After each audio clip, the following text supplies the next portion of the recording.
U.S. and Ecuador are working on a new trade deal and possibly some military sales.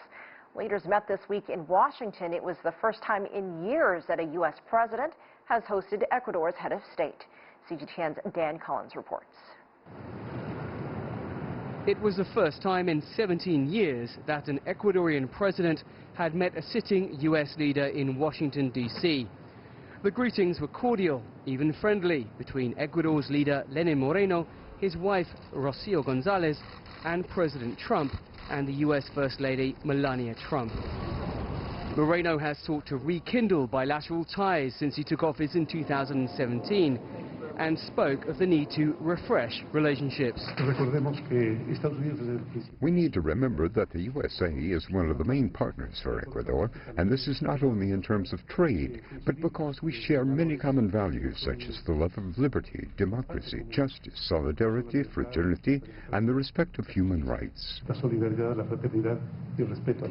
And we are working. For his part, President Trump was keen to talk about possible military sales and said a trade deal would be part of improved ties with Ecuador. And our country is doing great, and we've really reestablished a lot of relationships, but we have certainly reestablished it with Ecuador.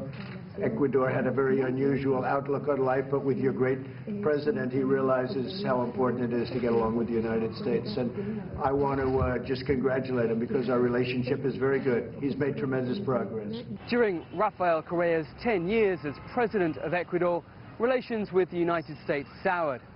Leftist Correa, an ally of the former Venezuelan leader Hugo Chavez, sought to distance Ecuador from the U.S., which he called an imperialist power.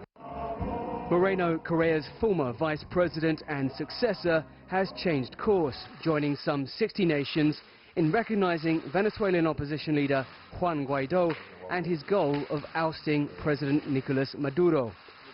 All part of a larger plan, seeking closer economic and security ties with Washington. Dan Collyns, CGTN, Lima.